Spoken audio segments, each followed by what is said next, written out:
Welcome to the Deep Dive, the place where we take stacks of complex sources, the research, the notes, the articles, and distill that knowledge into pure, actionable insight, custom-tailored just for you, the dedicated learner. Yeah, and we know who you are. You've really put in the hours, you've mastered the verb conjugations, you can probably deploy the subjunctive tense flawlessly. Your vocabulary scores, they often place you at C1, maybe even C2 level. Absolutely.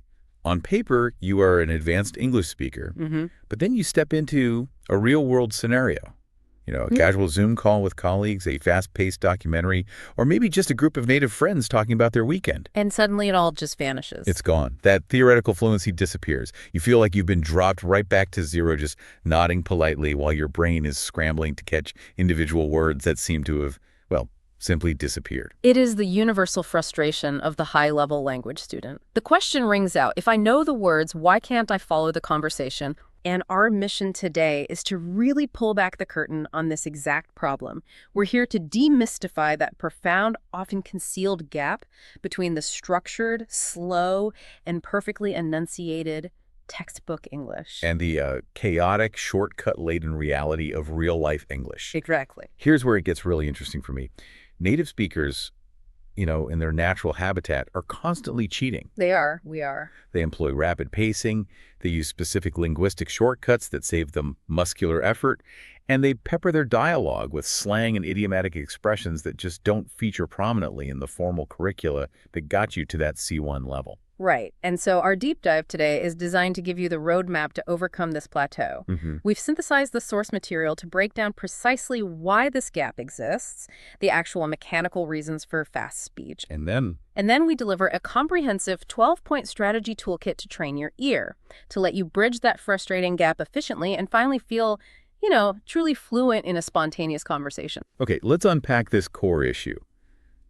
I think the knee-jerk assumption we all make is that native speakers are simply talking too fast. Right. And while speed is, undeniably a factor, the actual difficulty is far more granular, isn't it?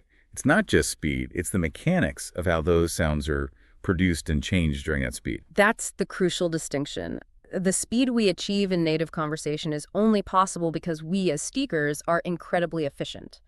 Or, perhaps, for being honest, incredibly lazy. Lazy, I like that. We actively avoid articulating every sound clearly if we don't have to. And this efficiency results in a phenomenon called connected speech. This is the absolute foundation of the listening challenge for the advanced learner. Connected speech. So that's the thing where English is spoken continuously, and it makes individual words seem to merge into one long, undifferentiated sound stream. Exactly. It's what many learners call a wall of sound. Wall of sound. If your brain is trained to recognize the individual textbook perfect pronunciation of I am going to, but what you hear is this mashed up sound. Your brain just stalls. It's trying to isolate words that aren't being pronounced the way they're written. Precisely. And we need to analyze the two main tactics native speakers use to achieve this sound blending. The first major shortcut is elision. Elision. Which is defined as the dropping or omitting of certain sounds, primarily consonants or unstressed vowels, just to make the transition between words smoother and faster. It's purely for muscular convenience. And the examples here really show how drastically the sound changes. Yeah. So take the phrase, "What are you doing?" Okay. If you heard every word fully pronounced, "What are you doing?" it would sound so stiff, unnatural, and slow. Right. Almost robotic? But in the real world, especially in a casual setting, that phrase is often drastically compressed into something that sounds more like, "What you doing?" What you doing? The entire R and the ya of you, they essentially vanish or they mutate into a completely unrecognizable sound structure. God. Another extremely common instance of elision happens with the T or cheed sounds when they're followed by another consonant, like next door. When spoken quickly, the vast majority of native speakers will drop the T entirely, so it sounds like next door. Next door. Yeah, I can hear that. Or consider must be. It becomes must be. The advanced learner's brain is actively listening for that distinct, crisp T sound to confirm the word next or must. And when it isn't there? The entire sequence is missed. It can cause a catastrophic breakdown in comprehension, all from one tiny missing sound. But wait, how does this process of elision affect Grammar decoding specifically. Yeah. I mean, the advanced learner usually relies on those small function words like are in what are you doing to identify the tense of structure. If that sound disappears, doesn't that make structure recognition almost impossible in real time? It absolutely does, and that's a deep insight into the challenge. You're right, the advanced learner, trained in formal settings, often uses those function words as grammatical anchors. So when the native speaker drops them or, reduces them, The learner's brain is left trying to derive the grammatical relationship between two content words that seem to have no visible link. For instance, in I must go, if must is reduced to must, the relationship between I and go becomes purely contextual, and that requires far greater processing speed from the listener. that's brilliant. Okay, so let's move to the second mechanical shortcut that complicates listening. Assimilation. Right, assimilation. This is where a sound changes its quality, its phonetic makeup, to become more similar to the sound immediately next to it. And again, it's all about mouth efficiency, right? Minimizing the distance and effort required to move your tongue or lips between sounds. Exactly. The mouth is driving the change, not just the speed. And for example, when an N sound is followed by a P or B sound, the N often assimilates and becomes an M sound. Y and M. Because your lips are already preparing to close for the P or B. Think of the phrase 10 bells. 10 bells. If you say it quickly, you'll notice your tongue moving from the alveolar ridge for the N to your lips for the B is, well, it's inefficient.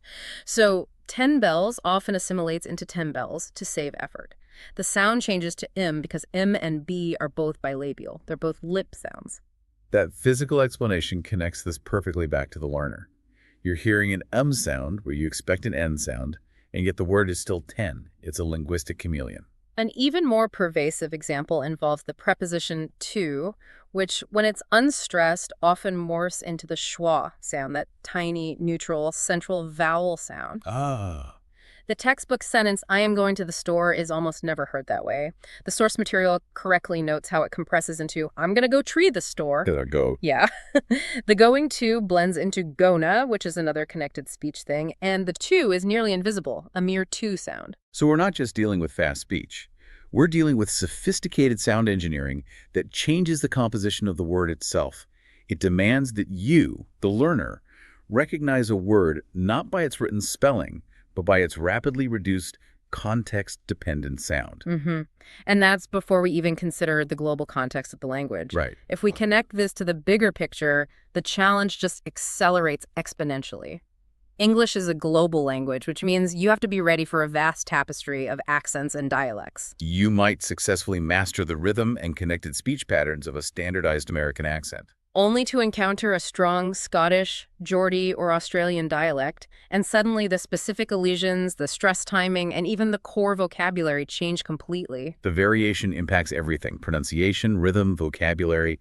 An Australian might use abbreviations in slang like calling a swimsuit "causies" or saying "gay day" that an American just doesn't recognize. And a Londoner's rapid clicked rhythm will differ fundamentally from the drawl and cadence of someone in, say, Texas. So the high-level learner needs to train their ear not just for one version of English, but for the entire range of possibilities they might encounter in real life. It's like learning 12 different radio stations simultaneously. And what's fascinating here is that you, the advanced learner, must execute a profound mental shift.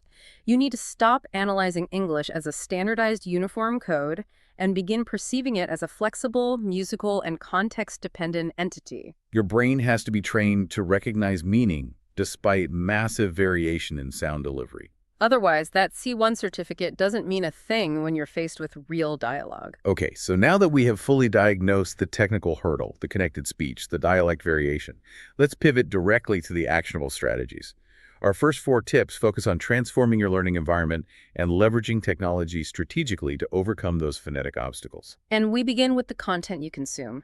Many high-level learners mistakenly stick too long with material designed explicitly for non-native speakers, content that is meticulously slow, clear, and avoids all these shortcuts. Which is comfortable, but it's a trap. It's a total trap. To achieve a breakthrough, you need authentic exposure. Exactly. Which brings us to tip 1, immersion in authentic material. This is the crucial pivot point. You must intentionally move past those slow, clear recordings. You have to dive headfirst into content designed by and for native speakers, even if it feels overwhelming at first. And here is why enjoyment matters so much for you as an advanced learner. Right. For beginners, immersion can feel like tedious labor, but for the C1, C2 speaker, the enjoyment factor reduces what we call filtering anxiety. Filtering anxiety. Yeah. If you are fully engaged and passionate about the subject matter, say history or theoretical physics, your brain is less focused on the stress of decoding every single function word. It's focused on the complex semantics, the nuances of the argument. And that sustained attention just naturally increases the hours you dedicate to listening. Which is the true engine of progress. So actionable steps are vital here. Start listening to English podcasts about subjects you are genuinely passionate about. Binge watch a documentary series. Follow YouTubers from different English-speaking countries, American, British, Canadian, Australian. All of this expands your exposure to that tapestry of variation we talked about. If the content is genuinely enjoyable, you'll naturally dedicate those crucial extra hours that separate the functional C1 speaker from the fluent conversationalist. That mindset of immersion feeds directly into our second tip, which is all about countering the stress of missing words. Which is, abandon the need for perfection and practice holistic listening. The trap so many C1, C2 learners fall into is this deep internalized stress caused by the attempt to understand every single word, particularly those reduced function words. It's totally paralyzing, isn't it? If your brain is hardwired to pause the conversation every time you miss or misidentify a grammatical function word like of, to, or is, you will lose the entire thread. You lose all cognitive momentum.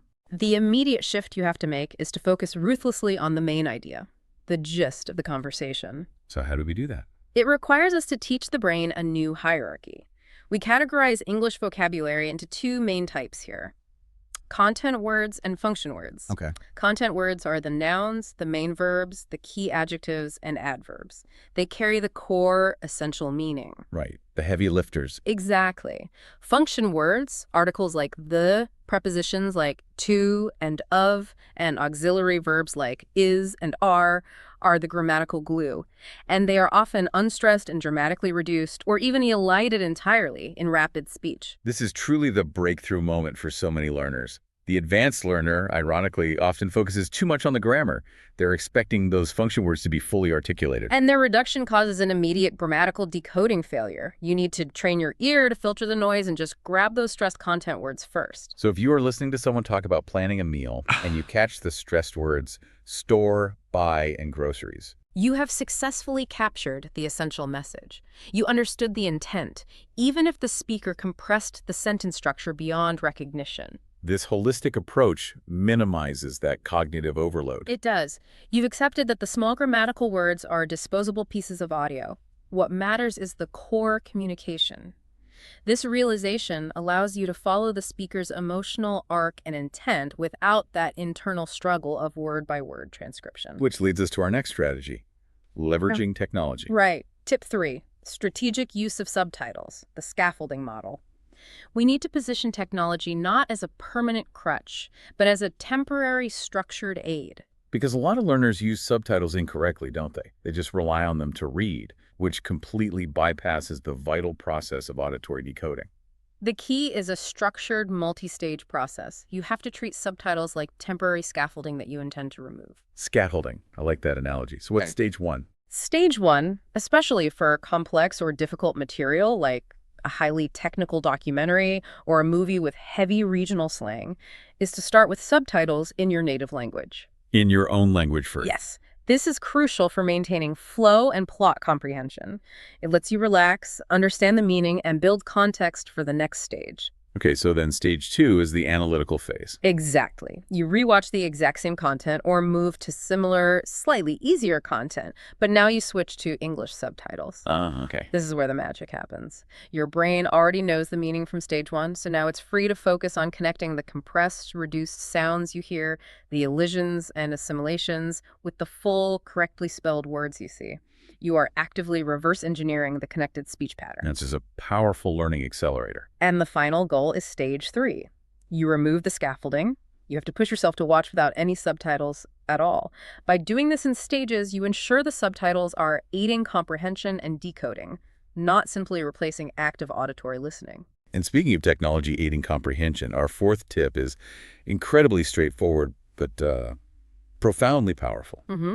Slow down the audio. It seems so simple, but most platforms, YouTube, Netflix, your favorite podcast app, or even our show, have speed adjustment controls. And if you are continually overwhelmed by the standard native speed, that 1.0x, you should adjust it immediately to 0.75x speed. Just a little bit. Just a little. That minor reduction might not sound like much, but it gives your brain precious, necessary microseconds to process the complex phonetic changes, the elisions, the assimilation, the schwa sounds we discussed earlier. It prevents that common, frustrating feeling of being mentally slammed by the information stream. It's all about reducing the processing friction. It's like taking a complex text and just adding spaces between the sentences. Yeah, perfect analogy. And once you can comfortably follow and comprehend the material at 0.75x speed, you gradually, deliberately bump it up to 0.85x, then 0.9x. By training your ear incrementally, you avoid the sense of being overwhelmed, and eventually the full native speed will feel manageable because you built the necessary processing capacity step by step. The mistake is trying to jump from, say, 0.5x or learner material directly to 1.0x. That cognitive leap is often just too large. Strategic use of the 0.75x setting ensures that the input is challenging but not debilitating, which makes it truly effective for the C1, C2 learner. So we've established the mindset and we've leveraged technology. Now we transition into the second set of strategies. These are active techniques that require direct physical and analytical engagement with the material. Right. Passive listening is essential for environmental conditioning, but these active techniques are what cement the neural pathways necessary for true fluency. So we're moving from passive absorption to active muscle memory building.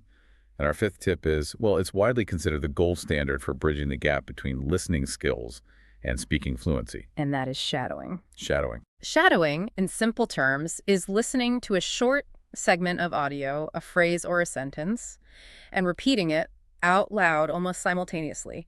You're acting like a linguistic echo. You're literally following the speaker's voice as closely as you can, trying to be their shadow. But why is this superior to just simple repetition? The deeper benefit goes way beyond just reciting the words. You are explicitly mimicking the speaker's rhythm, their pitch variation, their pauses, their overall intonation. You're capturing the music of the language. Exactly. Not just the individual notes or words. And for the C1, C2 learner who wants to implement this, we recommend starting small. Don't try to shadow an entire paragraph. Right, that would be overwhelming. Start with short, 3-second clips, using an audio program that allows looping. Initially, just focus on the intonation, the rise and fall, even if you get the words wrong. As you practice, this trains your ear to notice those subtle nuances of connected speech. And crucially, it trains your mouth and your facial muscles to produce them naturally. Yes. When you can physically produce the sound which you're doing, it becomes exponentially easier for your brain to recognize it when a native speaker says it quickly in conversation. It turns passive input into active fluency and muscle memory practice. It fundamentally changes how your auditory system processes rapid speech. And moving to our sixth tip, we have to address vocabulary in its most confounding real-life form. Which is? Learn to recognize idioms and slang. This is often the precise point where you, the advanced learner, who might know complex academic terminology, completely stumble in a casual setting. It is the linguistic tripwire. Native speakers routinely pepper their everyday conversations with idiomatic expressions and slang. They're efficient conversational shortcuts. They convey a rich amount of cultural or contextual meaning in just a few words. But the profound challenge is that these phrases are figurative. Meaning you can't deduce them from the words themselves. Their meanings cannot, under any circumstances, be deduced from the literal definitions of the individual words. Right. Think about common examples like, it's raining cats and dogs hit the books, or under the weather. Exactly. If a learner hears, I'm feeling under the weather, and they analyze under and weather, they might conjure an image of standing beneath a cloud. They completely miss the communication that the speaker is simply feeling unwell. I heard an anecdote once of a learner who, upon hearing a colleague say they were going to hit the books, Oh, no. genuinely thought the colleague was going to physically assault the textbooks. And that anecdote illustrates the peril perfectly. So, what does this all mean for you? It means you have to treat these idioms and common slang phrases like entirely new, single-unit vocabulary entries. I can't guess them. You can't. You must systematically learn them through increased, dedicated exposure to real media.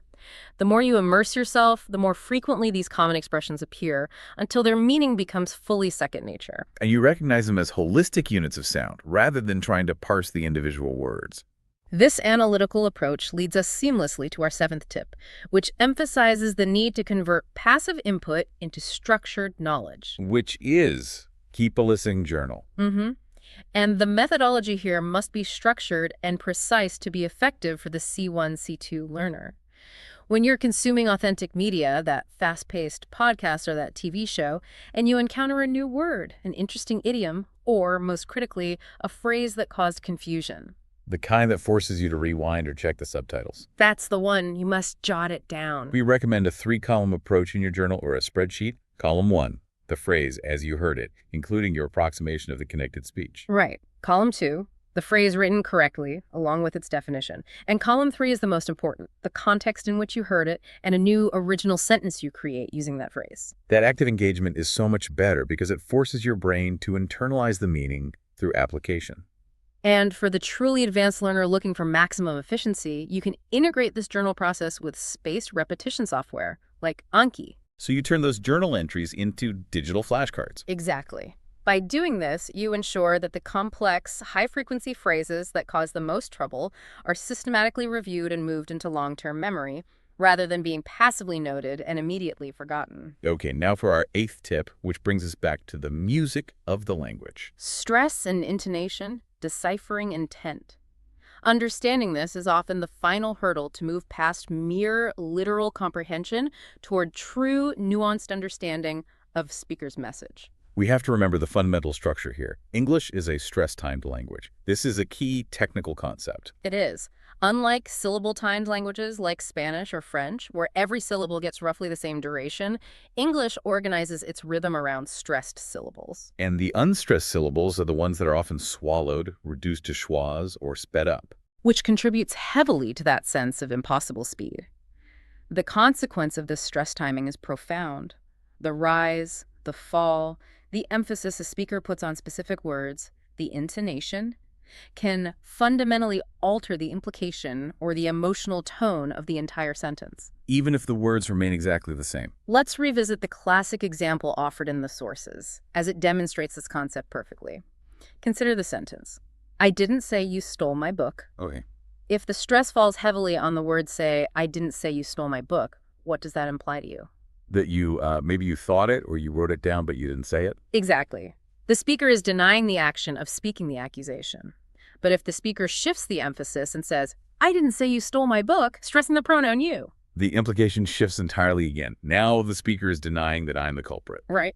They're confirming the book was stolen and that the accusation was made against someone else. And if they stress the final noun, I didn't say you stole my book, now the focus is on the object. Maybe they stole the pen or the laptop.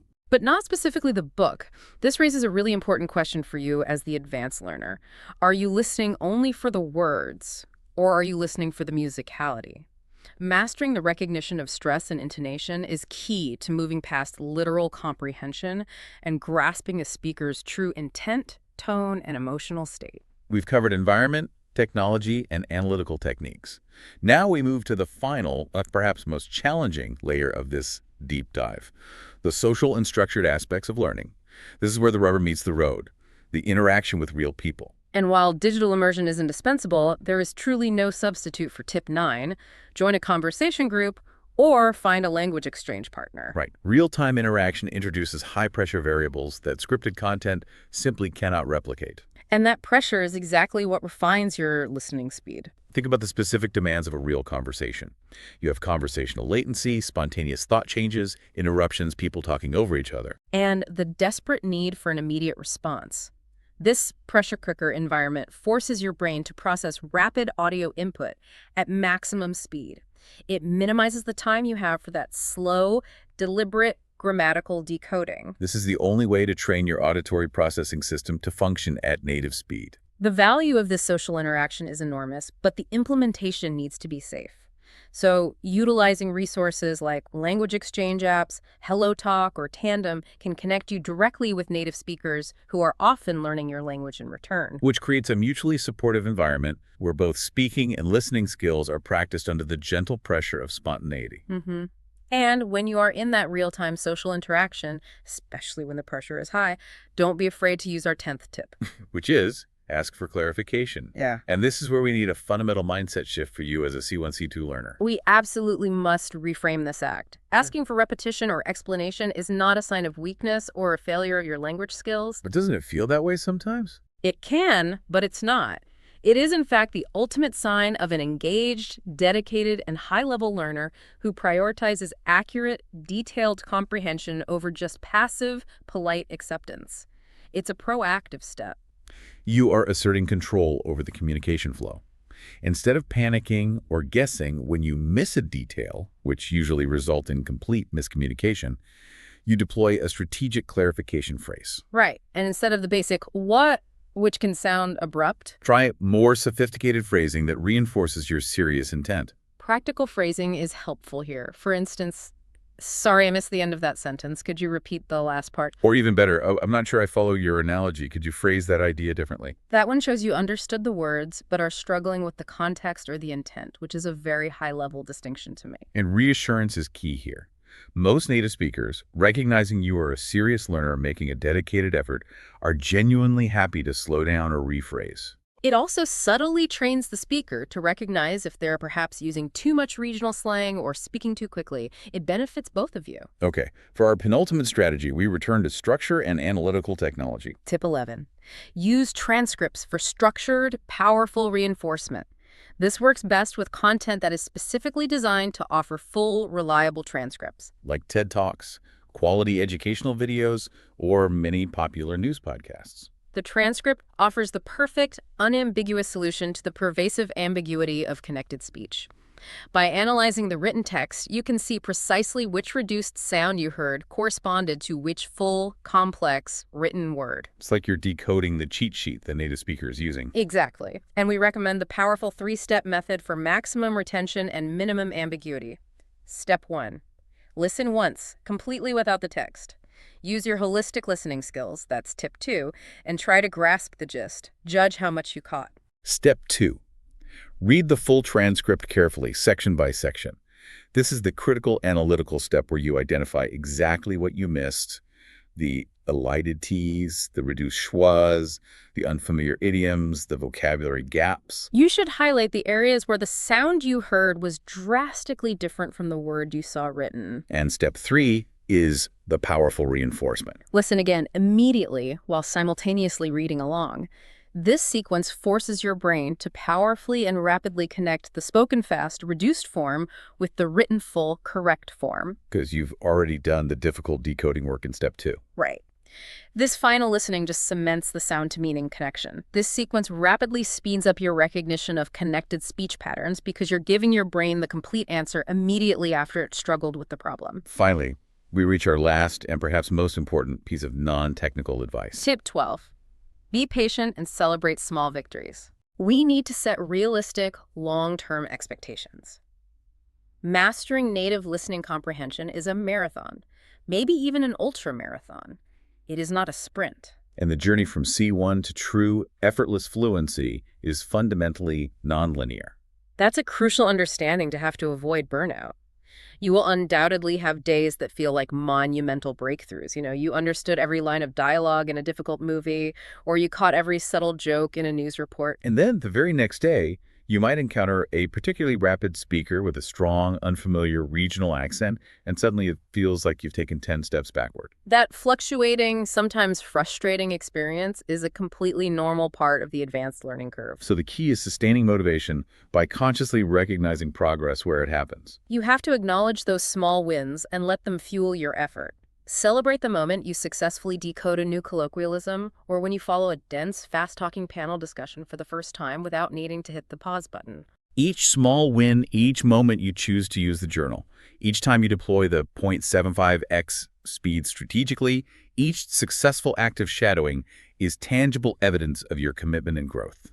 They fuel the energy required for the long haul because ultimately persistence applied through strategic tactics is the only metric that matters. So be kind to yourself through this necessary, difficult process. So what does this all mean for you as you tackle native comprehension? We've outlined 12 powerful, actionable tactics to decode the acoustic challenges of real-life English. The core principles synthesized from the sources are clear. Mm. Immerse yourself constantly in authentic content that you genuinely enjoy. Strategically focus on the main idea or the gist rather than chasing every reduced function word. Right. Utilize technology like subtitles and speed controls as temporary structured scaffolding. And actively engage your analytical skills through structured practice like shadowing and keeping a detailed, reviewable journal. And do not neglect the social component. Seek out real-time interaction to train your brain under pressure, and never be afraid to proactively ask for clarification.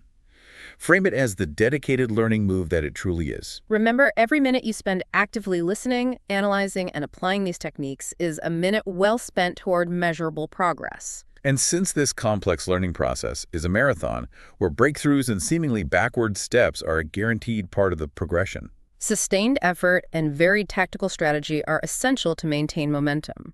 so what does this all mean for you right now? I've just given you a comprehensive toolkit. A lot to take in. Right. And trying to implement all 12 tactics simultaneously is, well, it's a recipe for cognitive overload and burnout. So instead, think tactically. We challenge you to identify which specific tool, perhaps it's dedicating 15 minutes a day to the shadowing technique, using short looped clips. Perhaps it's strictly committing to the 3-step transcript method with one educational video. Or maybe it's simply adjusting your playback speed to 0.75x for your favorite news podcast. Will you commit to experimenting with first this week? Because the journey requires continuous, varied tactical engagement. And choosing one specific tactic to master is the clearest, most direct way to kick off your next breakthrough in native English comprehension. Welcome back to the Deep Dive. If you're joining us for this advanced session, you are clearly someone who doesn't just want to speak English. Mm-hmm. You want to seize control of the entire listening experience. That quick, messy, glorious, unpredictable soundscape of real, unscripted native speech. That's it. We're continuing our exploration of really the final frontier of language acquisition. We're talking about that transition to effortless comprehension. That's absolutely right. We call this the mastery stage. In our foundational discussion, we really established that for most advanced learners, the challenge isn't grammar. It's not even basic vocabulary. Right. The bottleneck is the processing speed. It's what's required to handle the sheer volume and, the variability of authentic, unscripted flow. And we covered some critical foundational strategies then, too. We talked about shadowing that intense, immediate repetition. But it's just so powerful. So powerful. And the importance of deep, high-volume immersion. Critically, we discussed the cognitive relief that comes from focusing first on the gist, the main idea, rather than agonizing over every single word. Right. That frees up crucial mental bandwidth. That foundation is non-negotiable. You have to have that. Yeah. But today, we are moving past the basics of survival and into the strategies of thriving. Okay. Our mission is surgical.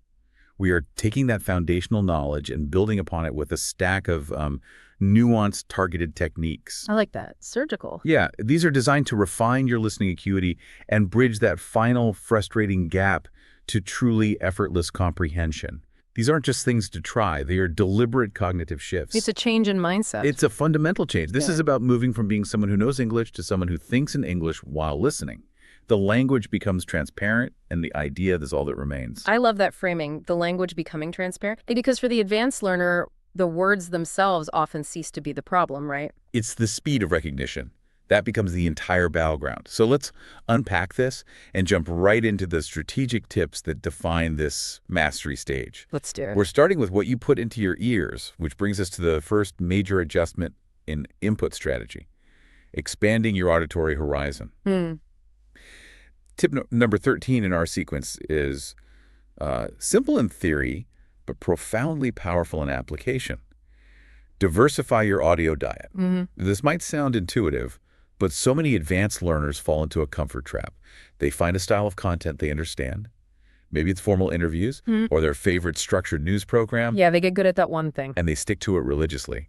But if you are only listening to one type of English, you are only training one small muscle group in your language comprehension gym. That's a perfect analogy. It's the linguistic equivalent of only ever lifting dumbbells and expecting to run a marathon. Right. True adaptability as a listener requires exposing the brain to a genuinely wide range of discourse styles. It is. It's just insufficient to listen to one type of English. Why, though? Why is it so insufficient? If you're getting, say, hours of listening in, Because the way the language is utilized changes dramatically based on the context, the speaker's relationship with the audience, and, their purpose. It's almost different languages. Okay, let's break down the necessary variation then. Let's get specific. Think about the stark differences between, say, 4 primary registers. First, we have the formal register. The BBC News register. Exactly. This is the measured pace, Yeah. the careful articulation, and that rigid adherence to standard grammar, the kind you'd hear from a professional news anchor delivering a report or a presenter at a high-level academic conference. The benefit there is clarity, right? The information is presented very cleanly. But the pace is often much slower than real life. It's not how people actually talk. No, not at all. So you contrast that immediately with the colloquial and informal register. This is where things get messy and fun. Yes. This is the rapid-fire conversational banter you'd find on a popular entertainment or comedy podcast, or maybe a casual discussion among colleagues in the break room. Here, the pace is irregular, sentences are frequently interrupted or just left unfinished. They just trail off. Grammatical rules are often deliberately sacrificed for speed or for emphasis, and the terminology is dense with slang and cultural references that you will never, ever find in a textbook. That rapid, interruptive style is a completely different listening challenge. Yeah. It's a different sport. It is. And then there's the hyper-specific academic or technical register.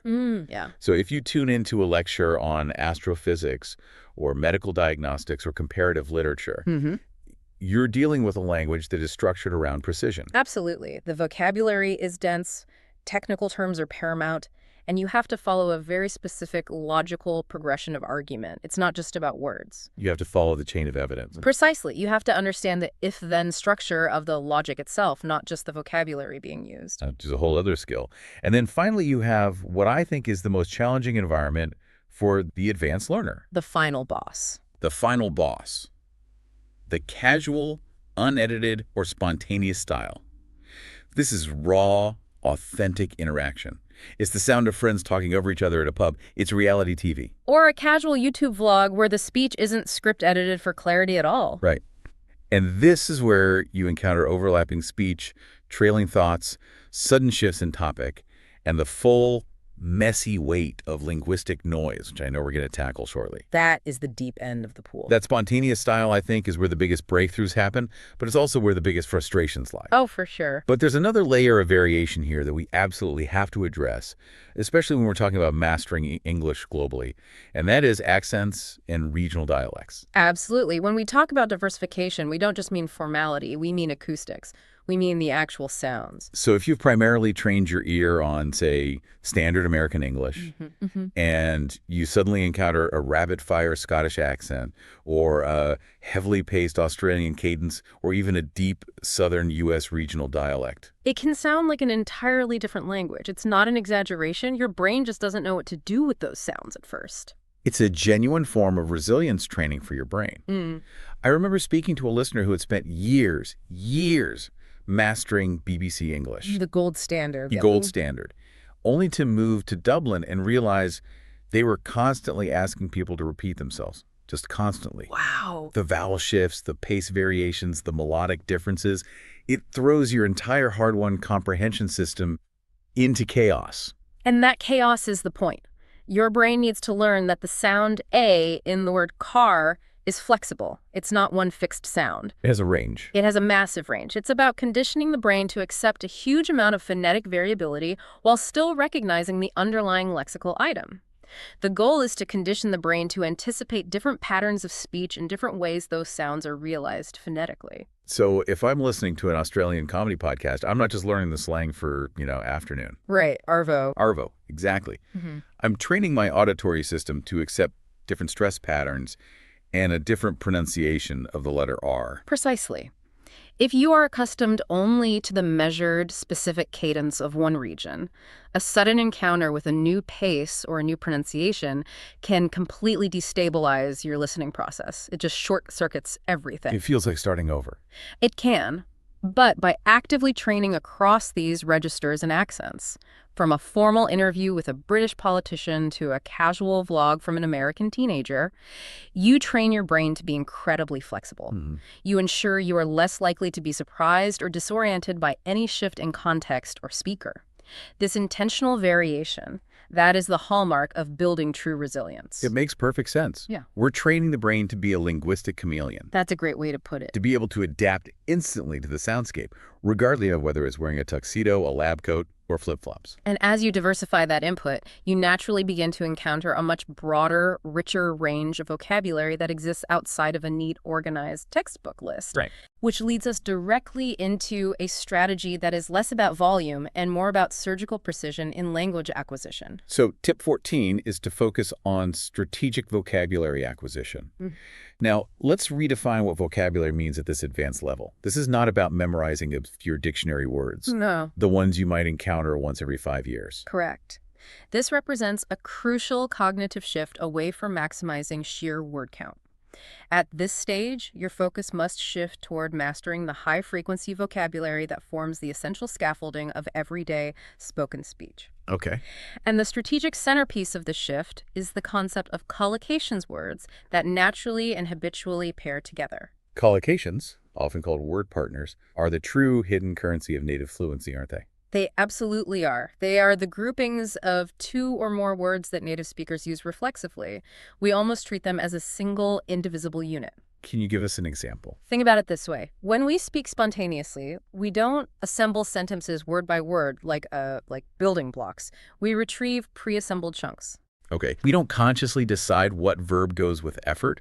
We simply retrieve the chunk, make an effort. We don't say heavy rain. Pouring rain. Pouring rain, exactly. Yeah. We don't feel powerful regret. We feel deeply regretted. These pairs are almost fused together in our minds. That's a great example. If you use a dictionary definition to piece together what seems logical like powerful rain, it's technically understandable, but it immediately signals that the speaker is translating rather than speaking from a natural internal lexicon. It just sounds off. Precisely. The sources highlight notorious examples for advanced learners, like phrasal verbs. Things like call off, to cancel, or get by, to manage financially. Right. A learner might know all three constituent words, call, it, and off, but understanding the combination as a single fluid concept is paramount. So the strategy here is to learn the phrase as the dictionary entry. When I learn the word effort, I must also learn that the accompanying verb is make. Absolutely. And here is the core cognitive benefit, the why this works to improve listening speed. This is where the concept of chunking comes in. Okay, chunking. Cognitive scientists tell us that the short-term working memory has a limited capacity. It's usually around 7 ± 2 chunks of information. 7 items. That's not a lot. Not a lot at all. Yeah. If those 7 items are single, separate words, your memory fills up incredibly fast, and you can't hold the beginning of the sentence by the time you reach the end. You're constantly overwriting. Exactly. If you learn make a decision as 3 separate words, make a decision, your cognitive load is 3 units. Right. If, however, you train your brain to recognize make a decision as 1 single lexical unit, 1 chunk, your cognitive load is reduced to 1 unit. Wow. You have just saved 2/3 of your working memory capacity for processing the next piece of the speaker's input. That saved space in my short-term memory is what bridges the gap between understanding the words eventually and achieving real-time, effortless comprehension. Suddenly, I'm faster than the speaker's speed. That's the feeling of mastery.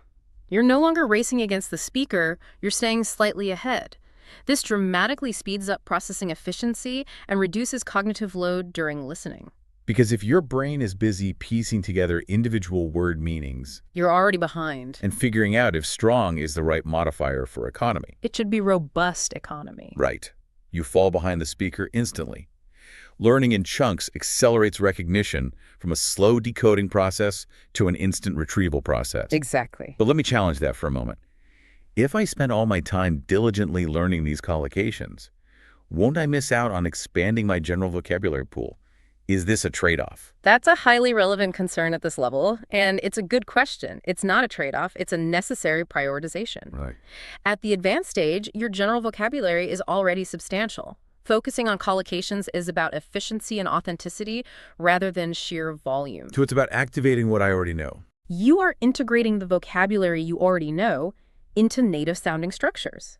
Think of it as upgrading your operating system rather than just adding more files. You are making your existing knowledge instantly usable under conversational pressure. I like that. Upgrading the OS.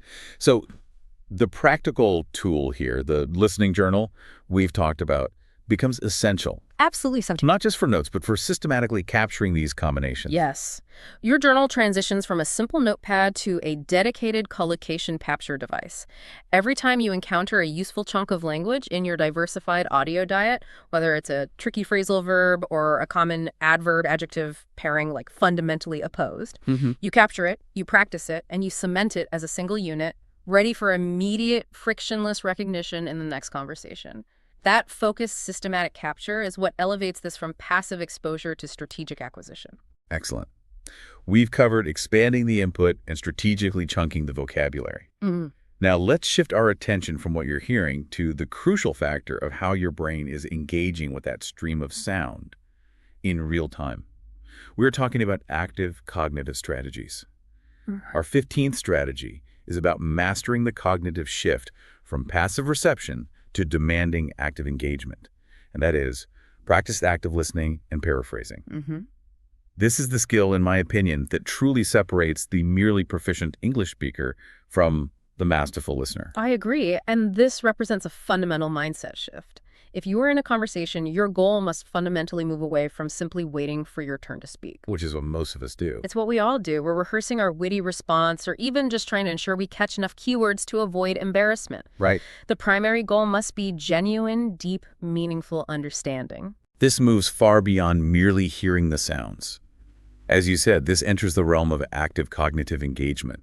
We are forcing the brain to do more than translate the words. We're forcing it to synthesize the idea immediately. And the single most powerful way to practice this synthesis is the paraphrasing method. So what does that look like in practice? As the speaker is making their point, you are mentally, internally, rephrasing their argument in your own words in real time. You create a simultaneous inner monologue that confirms your understanding. Okay, let's use a highly complex, dense statement as an example.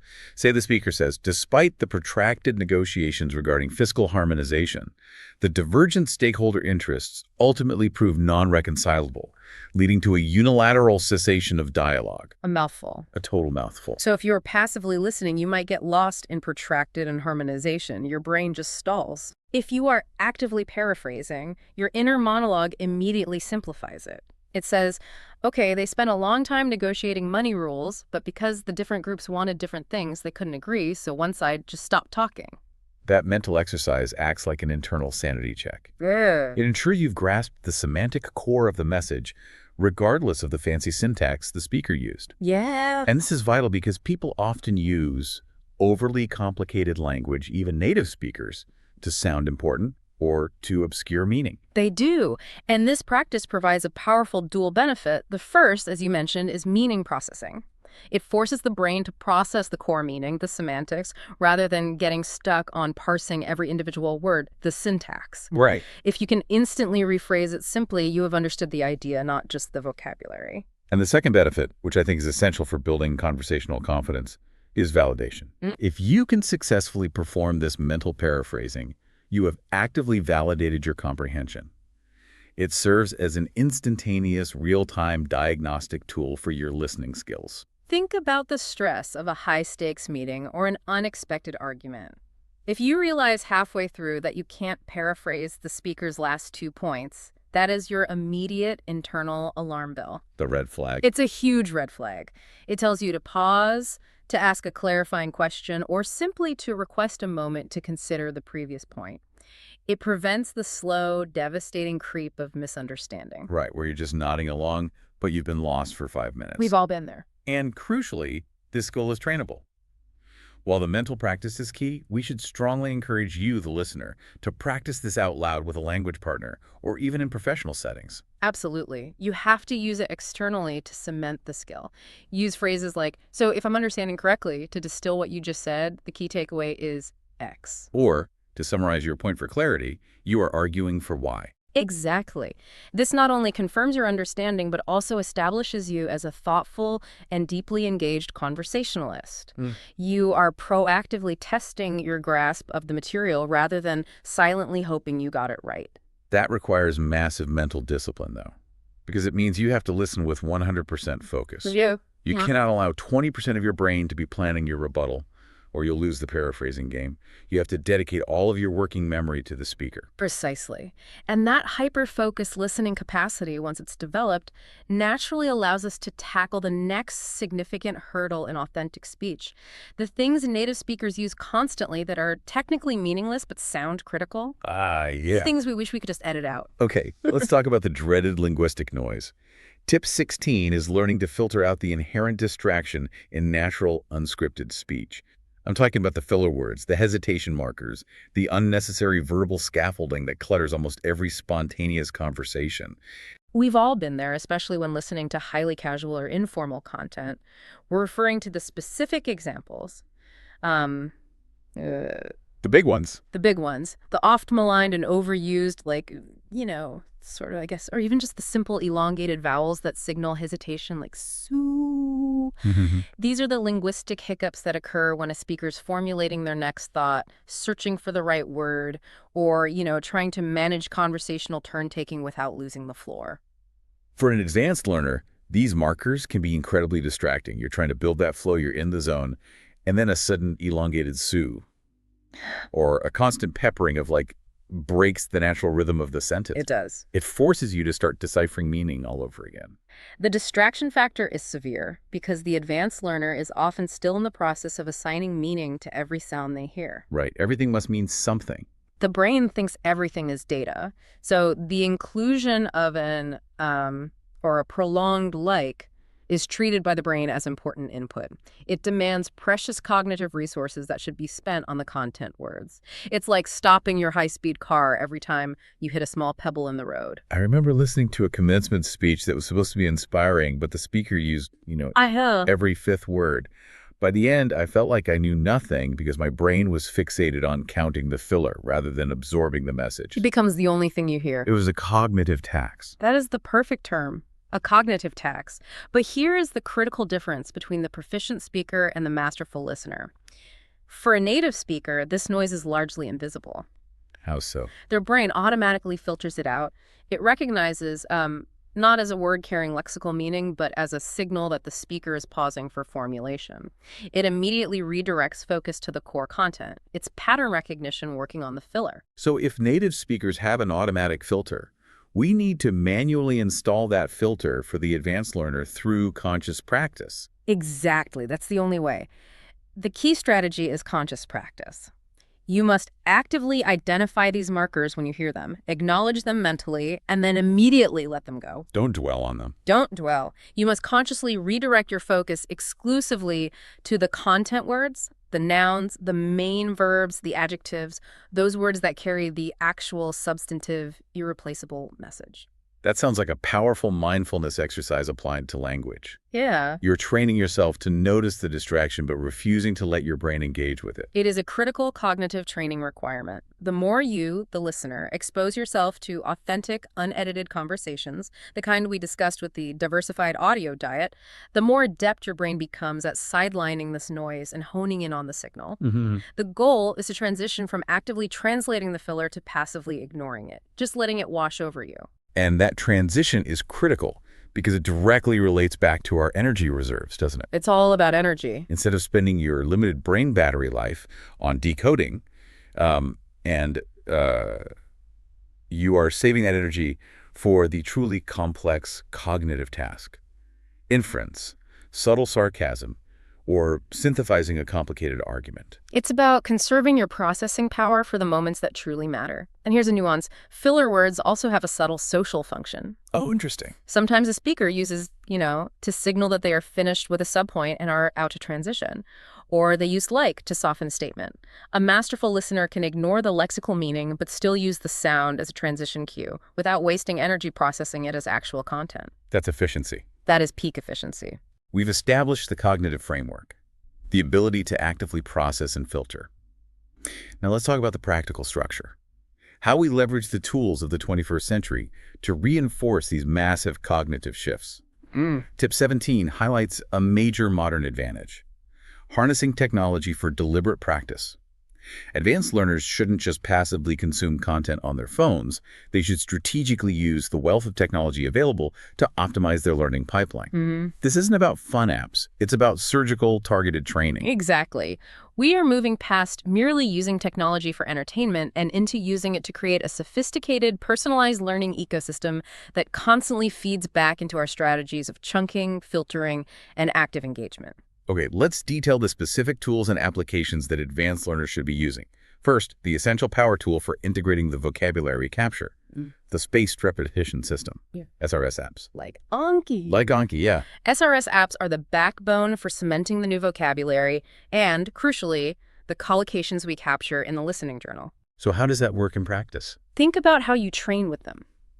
You input the entire collocation, say, the phrase, arrive at a consensus, and the app forces you to recall that specific pre-chunked unit, not the individual words. And the genius of SRS is the algorithm, isn't it? It is. Unlike traditional flashcards where you review everything equally, SRS algorithms optimize the timing of review. They ensure that you encounter the information right at the moment you're about to forget it. Which maximizes retention efficiency and embeds that lexical chunk into your long-term memory for instant retrieval. That effortless retrieval is what saves milliseconds during listening. If your brain sees arrive at A and immediately predicts consensus, you are already listening to the speaker's next phrase while others are still trying to retrieve the word consensus itself.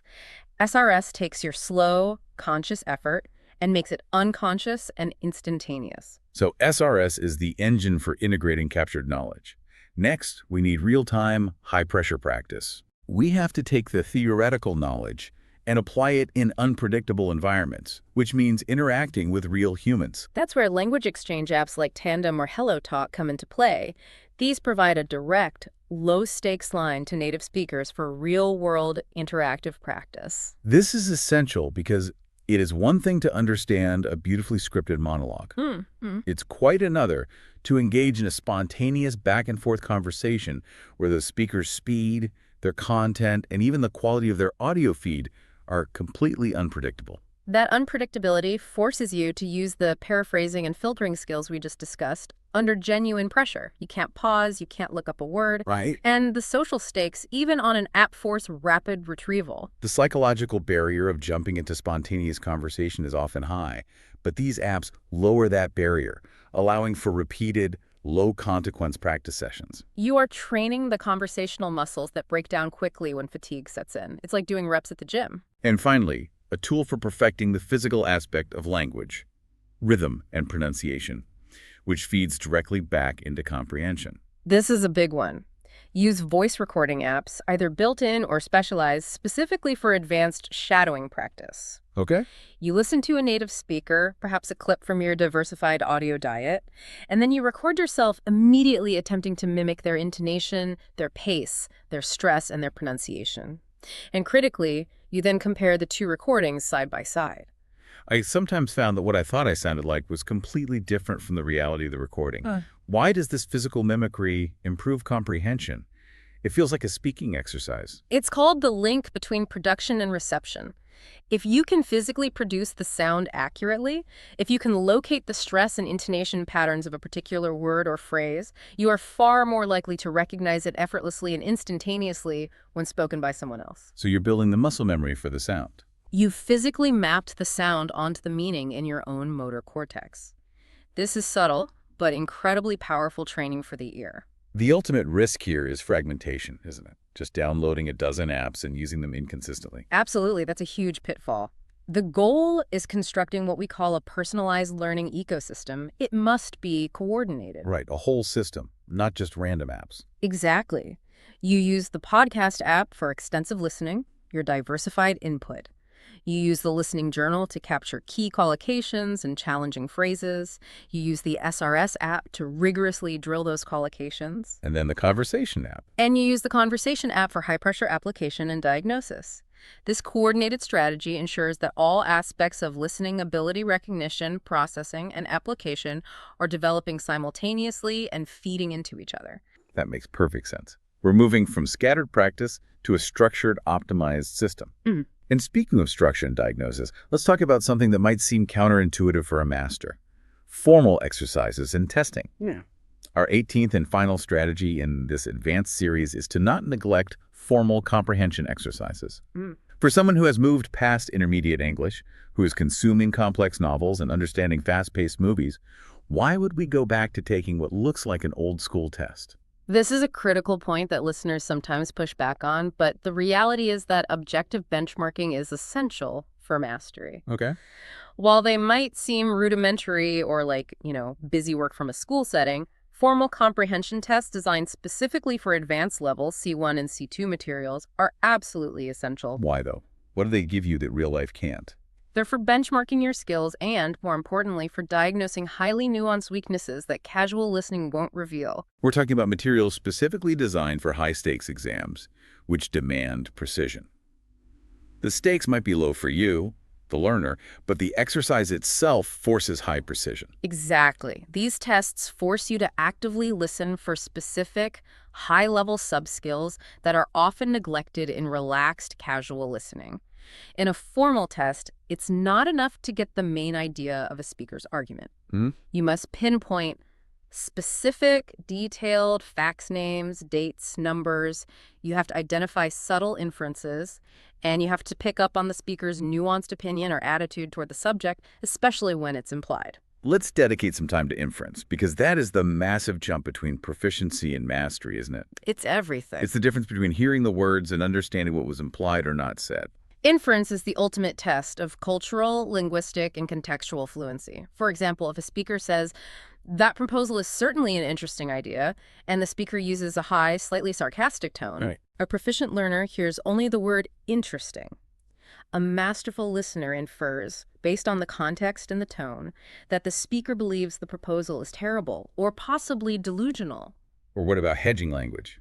If a speaker is reluctant to commit, they might say, "I suppose we could look into that," or "that is potentially feasible." The words are technically positive. The words are positive, but the structure, the "I suppose" or the "potentially," implies massive resistance or lack of confidence. The test requires you to distinguish that subtle implication. A formal C1, C2 exercise will present 4 options, all of which seem plausible based on a vague understanding. But only one is precisely supported by the granular detail, the tone, or the inferred opinion. You can't rely on a vague understanding. You must prove granular analytical comprehension. So if I'm spending all my time listening to podcasts and watching Netflix, why can't I just use that to diagnose my weak points? It feels more authentic. Because unstructured listening lacks objective data. If you miss a detail on Netflix, you rewind, or you just keep going. You assume you got the gist. But in a formal exercise, if you consistently miss questions based on specific factual details, the test result immediately highlights a major weakness. Perhaps you struggle to hold numerical data in your short-term memory while simultaneously processing the argument structure. So the test result isn't a grade or a judgment. It's a map. It's a map. It points to the area of your brain that needs targeted conditioning. It highlights specific gaps. Precisely. The diagnostic function is priceless. You might discover, for example, that you handle a long monologue perfectly, but get completely lost when 3 different people engage in a rapid, overlapping conversation. Which is a totally different skill. It's a different skill, because that requires not just listening comprehension, but also rapid speaker identification and turn-taking management. That's a huge difference. So if the diagnosis reveals a struggle with inference or recognizing sarcasm, my next week of practice can be targeted. Completely targeted. Solely at listening to satirical news shows or analyzing highly nuanced, opinion-heavy interviews where the speaker's true meaning is often implied, not stated directly. These exercises provide the crucial, focused practice needed to shore up those specific, high-level comprehension gaps. You use the test not as a measure of failure, but as the blueprint for your continued mastery. You are using the rigor of the academic world to enhance your real-world performance. What stands out to me across all these advanced tips is how we've moved completely past just listen more. Oh, way past that. It's now listen more strategically, analytically, and with intense self-diagnosis. It's the difference between extensive reading and intensive, structured study. We are prescribing intensive, focused work based on diagnostic feedback, ensuring that every minute you spend listening contributes meaningfully to your end goal of effortless comprehension. This has been a truly comprehensive toolkit for anyone aiming to cross that final, challenging threshold into effortless comprehension. It's a lot, but it's powerful stuff. It is. We've covered 6 strategies that demand serious commitment and a cognitive shift. Diversifying your input across registers and accents to build immense resilience. Strategically mastering collocations for maximum processing speed. Practicing active paraphrasing for real-time validation and confidence. Training your brain to filter the linguistic noise that clogs your memory. Leveraging a personalized technology ecosystem for efficiency. And finally, using formal exercises for surgical diagnosis of high-level subskills like inference. The transition to becoming a truly confident, masterful listener hinges not just on implementing one of these strategies, but on the powerful synthesis of them. It's about putting it all together. It is. It's about deliberately combining broad exposure, your massive, diversified audio diet, with focused, intensive, deliberate practice. The collocations, the active paraphrasing, the diagnostic testing. You must commit to both width and depth. That journey of continuous refinement feels like a constant upgrade of the self. It is, and that is the essential message for you as an advanced learner. Right. Remember to be curious about the language. Be patient with yourself during those moments when the speaker's pace is just too fast. Which will still happen. It will still happen. And embrace the glorious, messy complexity of real spoken English. You are no longer measuring your success by how many obscure dictionary words you know, but by how easily and quickly you can process, filter, and synthesize complex, multi-layered information in real time. If fluency is the goal, then fluency isn't a destination where you suddenly stop needing to practice. It's the quality of the journey itself. The increasing ease, the confidence, and the continuous joy of effortless understanding in any situation the world throws at you. As you move forward, consider this final provocative thought. Think about the cultural weight carried by specific linguistic choices. When you hear a speaker use highly informal slang versus highly formal rhetoric, what does that choice infer about their status, their education, or their intent? So it's not just the words. It's never just the words. Mastery means understanding not just what they are saying, but who they are trying to be when they say it. We hope this deep dive has provided you with clarity and a completely renewed sense of purpose for your next phase of learning. Take these targeted techniques, apply them consciously, and enjoy the process of becoming a true master listener. Keep challenging yourself, keep listening, and keep enjoying the journey. We'll catch you on the next deep dive. Welcome back to the Deep Dive.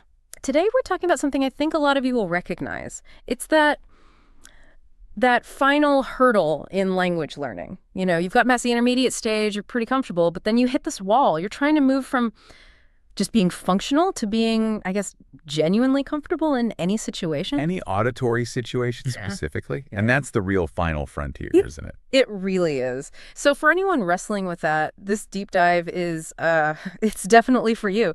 We are going deep, really deep into the strategies for advanced auditory fluency in English. We're not talking about basic sentence structure here. No, not at all. We're moving way past that. We're tackling the big ones, the things that make even really advanced learners just stumble. Things like massive cognitive overload when you're listening, that paralyzing anxiety you get when you're in a real conversation. And of course, the big one, those really strong regional accents that just feel completely impenetrable. It can feel like a different language. Absolutely. And the sources we're pulling from for this, they're just gold. We've managed to synthesize a whole bunch of excerpts from this expert-curated Q&A session. Right, from the Advanced Learner Studio. And what's so great about this material is that it's not generic. It's not textbook advice. It's a distillation of the real, the most compelling pain points from learners who are already excellent. But they feel stuck. They're stalled by the chaos of real-world speech. And what's so essential to understand about this source material is its specificity. It really gets that when you're at this level, your problem isn't grammar. No. It's almost never vocabulary. Your issue is processing speed. It's about pattern recognition and, frankly, psychological endurance. That's a great way to put it. You already have this huge base of linguistic knowledge, but you're getting tripped up by the speed, the sheer variety of it all, and that constant pressure of a spontaneous native speed conversation. That distinction is just, it's so key. And that brings us to our mission today. It's pretty straightforward, really. We are going to extract every single piece of actionable advice from these sources. Every nugget. We want to equip you with real tactical strategies so you can tackle that information overload, so you can dismantle that anxiety, and finally, crack the code on those speech patterns that just seem impossible. And the queries we looked at, they fall so neatly into three big hurdles, three things that really define the difference between, good comprehension and truly great comprehension. So first, there's how to handle the sheer speed and density of a conversation with multiple speakers, when people are talking over each other. Real world stuff. Exactly. Second, managing that huge psychological barrier, what we're calling listener's anxiety. Internal battle. And third, finally cracking those strong regional accents and dialects that can just make you feel like you're starting from square one. Okay, let's unpack this. I think we have to start with the first one, just the overwhelming nature of auditory chaos. That's the perfect place to start. Because that chaos is the reality of fluency, isn't it? Yeah. You're moving out of the, let's call it the sterile environment of a language class. Right, the clean audio file. And into the wild west of a real-time conversation. Yeah. In this section, it really addresses a frustration that was summed up so perfectly in a query we saw from a learner named Sophia. Oh, I remember that one. Yeah. So Sophia writes that she's trying to follow the advice, diversify her listening, but when she tries to watch things with fast, multi-speaker conversations, she specifically mentions reality TV or a lively talk show. Oh, yeah. The ultimate test. It feels, and this is her word, completely impenetrable. And it makes her feel so overwhelmed that she just switches it off. She feels like she's just wasting her time. I can relate to that so much. You can get to a point where you can master a college lecture, right? A single speaker talking clearly. Then you turn on some show where 4 people are all arguing at once, maybe with different accents, different rhythms. And all you catch is the angry tone. You have no idea what the words are. You lose the content completely. And it's just instantly defeating. It makes you question everything, your whole fluency journey up to that point. We really need to understand the mechanism behind that feeling of defeat. And it's something called cognitive load. Okay, break that down. What does that mean in this context? When we talk about cognitive load, we're talking about the mental effort that's required to both decode and store information at the same time. Think of your brain like a computer's CPU. Yeah. When even just one person is talking, that CPU is already doing a ton of work. It's decoding sounds, it's breaking them into words, linking those words to meanings, holding the context of the sentence. That sounds like a lot of work even in a perfect situation. But in that real-world chaos with multiple speakers, you're stacking up all these other factors that just drain your brain's memory instantly. You're stacking the load. Exactly. We can identify about 4 major load stacking factors. First is just speed and density. The words are coming too fast for your brain's retrieval system to keep up. Right. Second, you have overlapping dialogue. Your brain is suddenly forced to try and piece together incomplete sentences and fill in the blanks using just context. Which is a huge guess. A huge guess. Yeah. Third, constant interruption. This just shatters any logical flow you were trying to follow. You have to discard one thought and immediately jump to a new one. And the fourth? And finally, there's the variability in prosody and pitch. Your brain has to rapidly adjust its filtering for, say, 4 totally different acoustic signatures. A deep male voice, a high-pitched female voice, someone who talks fast, someone who talks slow. Wow. Trying to track all 4 of those things at once. It just demands an immense amount of cognitive resources. And for an advanced learner whose automatic processing isn't quite at native speed yet, that working memory just gets exhausted almost instantly. So if the problem is resource exhaustion, then the standard advice you always hear, just keep watching, your brain will get used to it, is actually, it's just fundamentally flawed, isn't it? Yes. You can't just power through a CPU spike. You need a different strategy, something to lower that load and make the task manageable. And this is where the source material introduces a really brilliant tactical solution. They call it micro-listening. This technique, it's a deliberate strategic shift.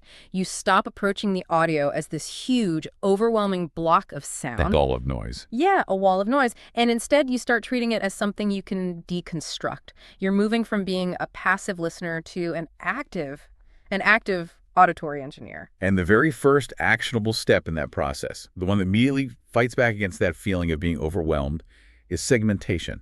Oh, okay. And the advice from the experts here is extremely specific. They say, do not try to process a whole episode. Don't even try for a whole 5-minute scene. So what's the target? Focus on a single short segment, a 1 to 2 minute scene, maybe even just one single conversational exchange between 2 or 3 people. Why is that short time frame so important? I'm guessing it's a psychological trick. It's absolutely a psychological trick. If you only have to commit to, say, 90 seconds, the pressure just plummets. Your brain knows the finish line is close, so it lets you dedicate all your focus to that small chunk without that rising panic of, oh my God, I have to keep this up for an hour. Precisely. You're controlling the one variable you can, which is time. We often hear learners say, but doesn't that just turn watching TV into homework? I was just thinking that. And the answer is yes, but only the first pass is homework. By controlling the length, you're ensuring that the mental effort is intense, but it's brief. You get the maximum return on your investment of energy. And once you've isolated that small chunk, you can move to the next step. Which is actionable step 2, mapping the flow. This is pass 1 of the exercise. Right, and the crucial strategic insight here is that your first goal is purely structural. It is not about meaning. So you're not trying to understand the words. You are actively forbidding your brain from trying to understand the words. Yeah. Your only mission on this first listen is to identify who is speaking and in what order. So if I were doing this, I'm kind of mentally drawing a little map. Like, okay, speaker A talks, then speaker B interrupts speaker A, then speaker C makes a noise, like a laugh or something. And then B finishes their point. That's it, exactly. So I'm just focusing on the sounds of their voices, the differences in pitch, rhythm, volume, and I guess the rules of how they're taking turns, not what they're actually saying. That structural map is absolutely vital. It anchors your brain in the chaos. One of the most disorienting things about a multi-speaker conversation is just how quickly the voices change. But if you can attach each sound to a mental identity like, okay, the low-pitch fast talker is speaker A, then the chaos suddenly has a scaffold. It has a structure. I see. So when you go back to listen again, the sounds aren't just random noise anymore. They're predictable acoustic events that are tied to speaker A or B or C. You've created order. I can see how that just immediately lowers the stress level. You've replaced that vague anxiety of, I can't follow this, with a very specific, manageable task. I need to track the communication geometry. A perfect way to put it. And that preparation then sets you up perfectly for actionable step 3, isolation practice. This is pass 2. Right. Now that you know who is who, you go back and you focus entirely on just one of those speakers. So you're actively trying to ignore the other people talking. You literally ignore the input from the others. The goal here is just to isolate their specific contributions, to follow their single thread of thought across all the interruptions, and to understand the general gist of what that one person is saying. Within the context of that map you already made. Correct. And this strategy actually leverages a very well-known cognitive phenomenon and something native brains do all the time. It's called the cocktail party effect. Right, where you can be in a loud, crowded room, but you can tune in to a single conversation. Exactly. Your brain is actively filtering out all the ambient noise, all the other conversations, by focusing its acoustic attention on the specific frequency and cadence of the voice you want to hear. And so with this isolation practice, we're basically training the learner's brain to do that filtering consciously. But tell me a bit more about how that works from a learner's perspective. How does this practice mimic that effect? Well, when you're forcing yourself to listen only to speaker A and ignore speaker B, you're teaching your brain how to prioritize sound. Acoustically, your brain hones in on differences in pitch, in volume, and in the rhythm of the speech. So if speaker A has a low voice and speaker B has a high voice, your brain learns to focus on the low-frequency acoustic data and actively suppress the high-frequency data. Over time, practicing this deliberate isolation actually builds the neural pathways that make this filtering happen automatically. You're turning a chaotic soundscape into isolated, manageable parts. Okay, and there's a really critical point the source material makes about using tools here, specifically subtitles. Ah, yes. Very important. The advice is, if you absolutely have to use them, and they recommend trying without them first, you should use English subtitles only for the lines of the specific person you are isolating. That control is non-negotiable. It's not a suggestion. It's a rule for this exercise. Why is that so strict? Because if you turn on the full subtitles, the visual text just gives everything away. It completely circumvents the entire point of the auditory filtering practice. Your brain doesn't have to do the work. Ah, I see. By isolating the subtitles with just one speaker, you are forcing your brain to still process the acoustic input of the other speakers as noise while you're verifying the input of your target speaker. It keeps the high-noise training environment intact. Okay, so to synthesize this whole micro-listening strategy, first, you segment. You pick a tiny 90-second scene. Second, you map the flow, just listening for who is talking when. Third, you isolate. You listen again, but only for one person's voice, following their thread. You've essentially turned this impossible task of juggling 5 balls at once into juggling them one at a time, in order. You've just radically lowered the cognitive strain. It is the very definition of a targeted workout for your advanced skills. You are building muscle memory for dealing with chaos. It's an exercise in auditory control, and that is absolutely fundamental to getting past that intermediate friction point. And that takes us perfectly from the sort of technical external chaos of sound to the internal chaos of psychological pressure. Because often the brilliant strategies we just discussed are totally useless because the listener freezes up before they can even try to use them. And that leads us directly to part 2, overcoming listeners' anxiety. You know, when we talk to advanced learners, I feel like we tend to focus way too much on technique, and we really under-index on the massive mental and emotional barrier that stops that technique from ever being used in a real high-stakes situation. That's a huge theme in the sources, isn't it? A huge theme. And it was captured so well in the query from Kenji. Yeah. Kenji's query it hit me instantly because it is so common. He says, I know all the techniques, but in a real-life conversation with a native speaker, I freeze. My anxiety about not understanding or needing to ask for repetition is so high that I can't even focus on what they're saying. And Kenji has just articulated the single biggest psychological hurdle in advanced language acquisition. That anxiety he's describing. Yeah. It leads to this vicious cycle of self-sabotage. What's the cycle? The fear of failure leads to freezing. The freezing prevents comprehension. Right. And the poor comprehension then confirms the original fear of failure. Yeah. And on it goes. Yeah. You can have a perfect grasp of complex grammar, but if that fear of having to stop the conversation is too high, the moment a native speaker speeds up or uses some slang you don't know, your brain dedicates all of its resources to panic management. Not to comprehension. Not at all. You start listening for meaning, and you start desperately listening for the next pause, where you can escape the conversation gracefully. I remember this so clearly from when I was studying German. I had a really good vocabulary, but if someone spoke quickly to me, I would get this tight physical feeling in my chest. The physiological response. Yeah, and I wasn't listening to them anymore. I was listening to my own internal voice just screaming, you're missing it, you have to ask them to stop and they're going to think you're an idiot. That freezing feeling, it's so often rooted in this fear of being an inconvenience, this belief that asking someone to repeat themselves is an interruption, a social burden, or, a deep personal failure. And that internal belief system, as the source material makes very clear, is fundamentally flawed. It's just wrong. It's often the biggest hurdle of all, and it's much more about psychology than it is about pure linguistic skill. So it needs a psychological solution. It requires a targeted psychological intervention. And so the experts prescribe a twofold solution. First, mindset shifting, and second, structured practice. You have to actively attack the root of the anxiety and then replace that negative impulse with a positive one. Okay, let's start with phase 1, the mindset shifting. This sounds like it requires a really profound, conscious internal change. What's the core truth that a learner needs to internalize here? The core shift, and the experts were so emphatic about this, is this. You have to, on a deep level, internalize that requesting clarification is a feature of competent communication, not a failure. Say that again, that's so important. Requesting clarification is a feature of competent communication, not a failure of it. Okay. Let's just talk about the cognitive distortion that's fueling Kenji's anxiety. The distortion is the belief that a fluent speaker understands everything perfectly the first time, every time. Which is just not true. It's completely untrue. The reality is that native speakers are constantly asking for clarification. Think about any high-stakes environment. A doctor giving instructions, a colleague explaining a complex project. A friend telling a complicated story in a loud bar. Exactly. We constantly interrupt and say things like, wait, sorry, what was that first part again? Or could you just run that last bit by me one more time? All the time.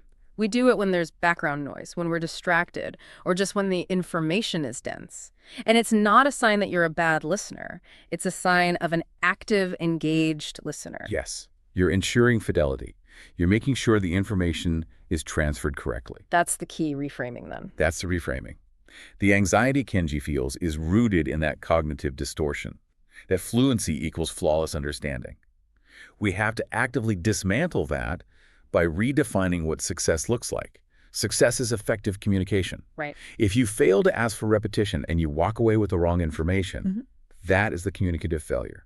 Asking for clarification is the competent, professional, correct thing to do. That reframing it's truly powerful. If you can genuinely get yourself to believe that asking for repetition is normal and natural and even a sign of high-level engagement, the pressure just evaporates. It does. But, we both know that knowing something intellectually and actually being able to do it under pressure are two very different things, which I guess is where phase 2 comes in, the structured, low-stakes practice. Precisely.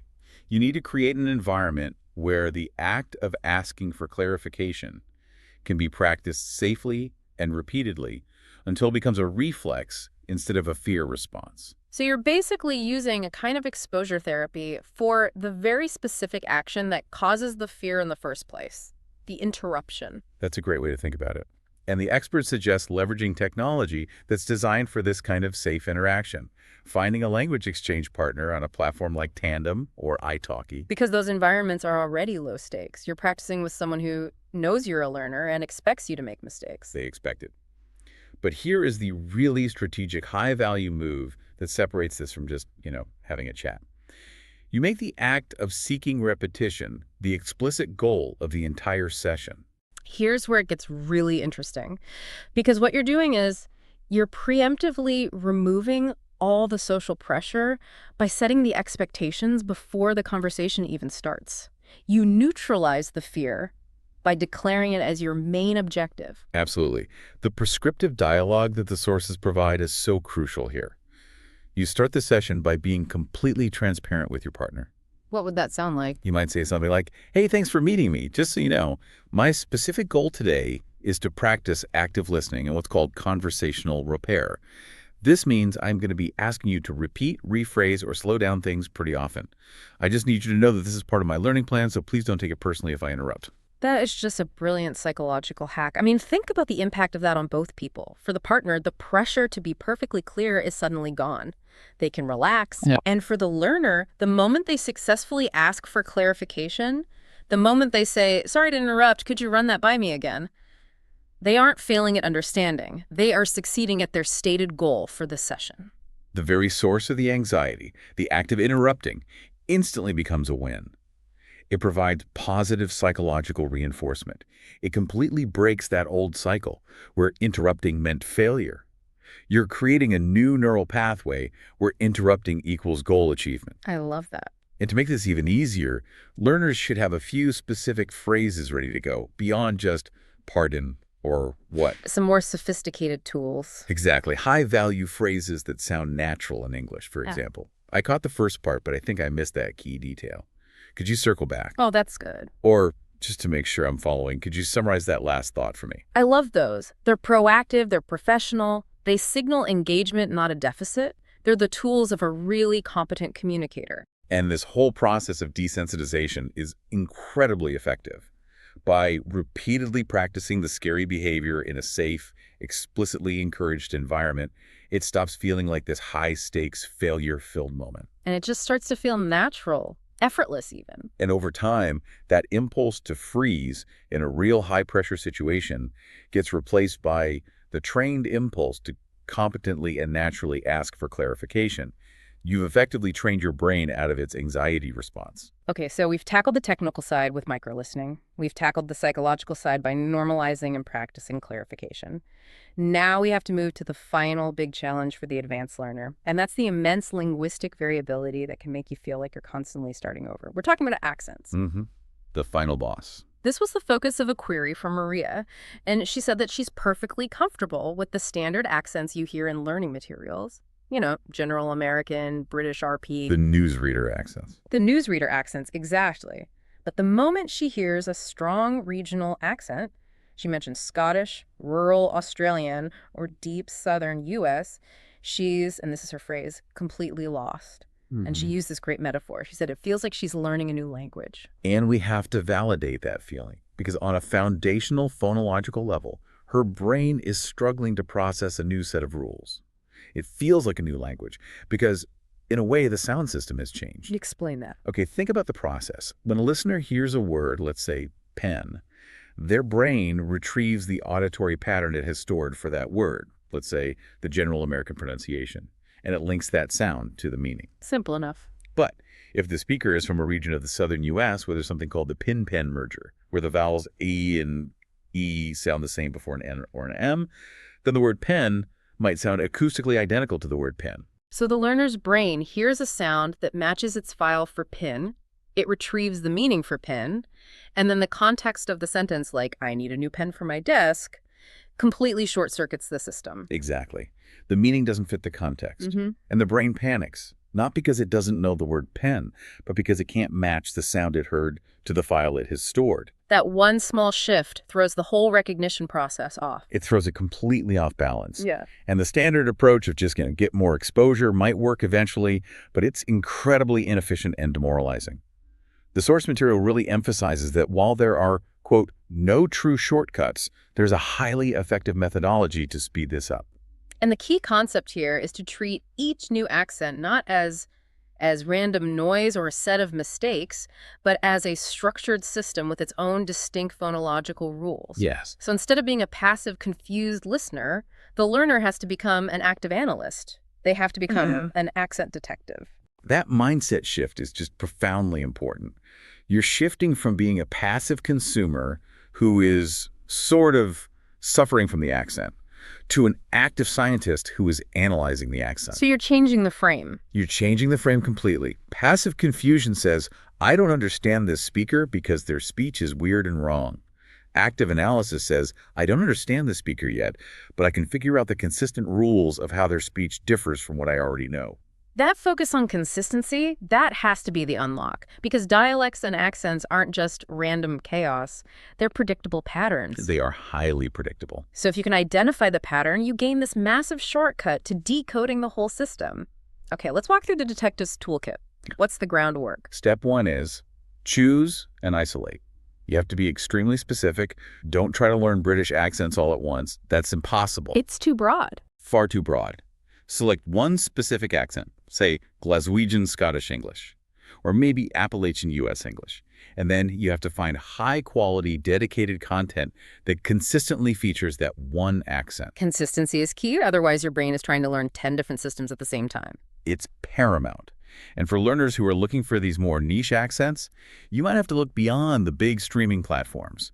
We'd recommend searching YouTube for things like regional news clips or local historians or content creators who focus on that specific regional culture. So if you're looking for a Boston accent, for instance, you should find a local Boston sports radio show, not a national interview with a celebrity from Boston who's probably neutralized their accent for a wider audience. A perfect example.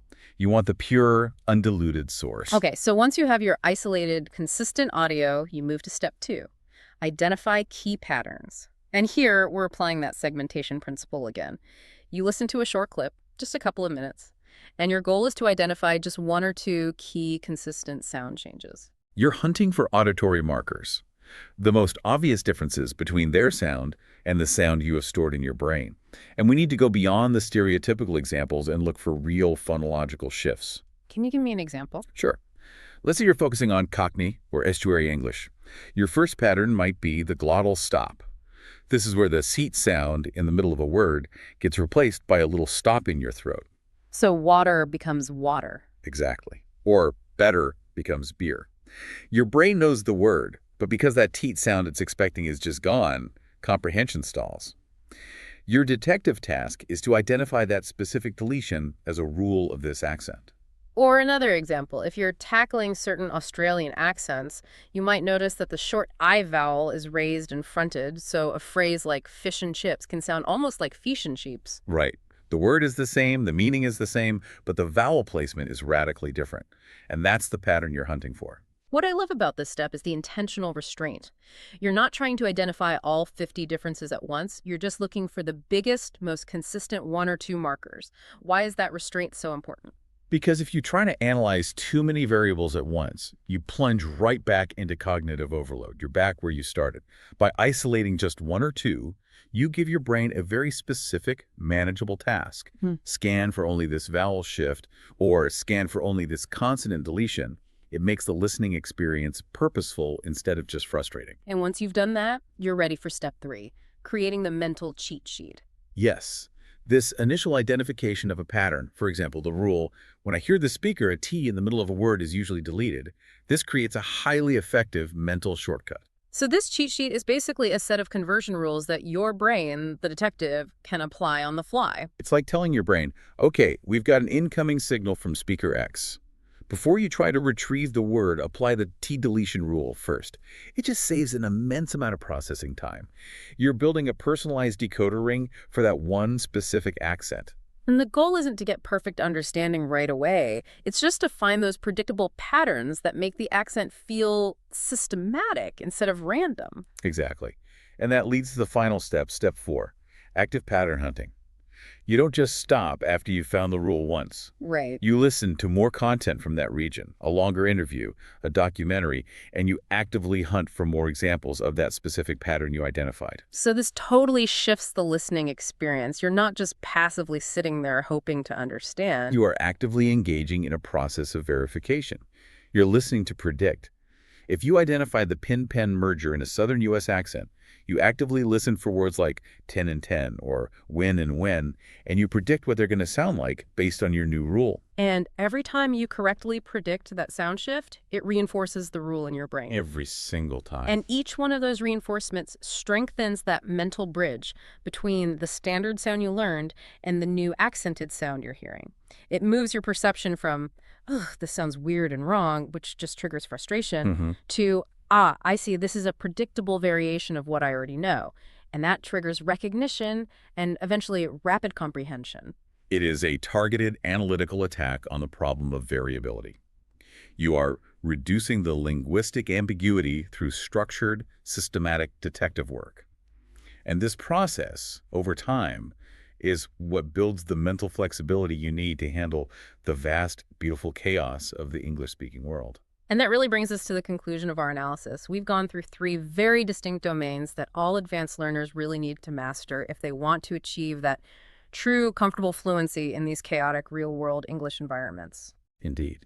And the synthesis here, I think, is that masterful listening requires a genuinely holistic approach. It's not enough to be good at only one of these areas. They'll have to work together. They do. First, you need that refined technical skill, which we talked about with micro-listening and segmentation, that ability to deliberately control the audio input to manage your cognitive load.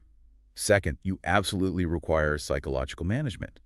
We tackled that by focusing on desensitizing yourself to anxiety and normalizing asking for clarification as a sign of competence. Right. And finally, you need that analytical engagement, which you get by becoming an active accent detective, by breaking down all that variation into predictable, manageable systems. The nuances really, really matter at this level, don't they? I think a lot of intermediate learners hit that plateau because they stop focusing on these specific high-friction hurdles. They just kind of fall back on passive consumption, hoping it will sink in. Osmosis rarely works at this stage. Right. And tackling the speed, the anxiety, and the variability head-on, that's what separates a proficient listener from a truly masterful one. It's the difference between someone who can only understand in a controlled environment and someone who can actually thrive in a crowded, noisy, spontaneous conversation. Well said. So what does this all mean for you listening right now? I think it means that the path to auditory mastery isn't just about passively consuming more and more content. It's about consuming that content strategically and analytically. The strategies we've discussed today, the segmentation, the explicit goal setting for anxiety, the pattern recognition for accents, they all rely on you actively taking control of the chaos. You have to shift from being a victim of overwhelming input to being an intellectual curator of your own learning experience. I like that. A curator. And so here's our final takeaway, a provocative thought for you to mull over. The true measure of your fluency. It's not how much you understand when the environment is perfect, when the speaker is crystal clear, and the subject is one you know well. The true measure of your fluency is how well you can strategically deploy these micro-listening and anxiety management techniques when the environment is chaotic, when the speaker is fast, or when the accent is utterly unfamiliar to you. So you have to continue to practice listening, not just passively, but with purpose and curiosity. You have to actively seek out the chaos because that is the only way to master the clarity within it.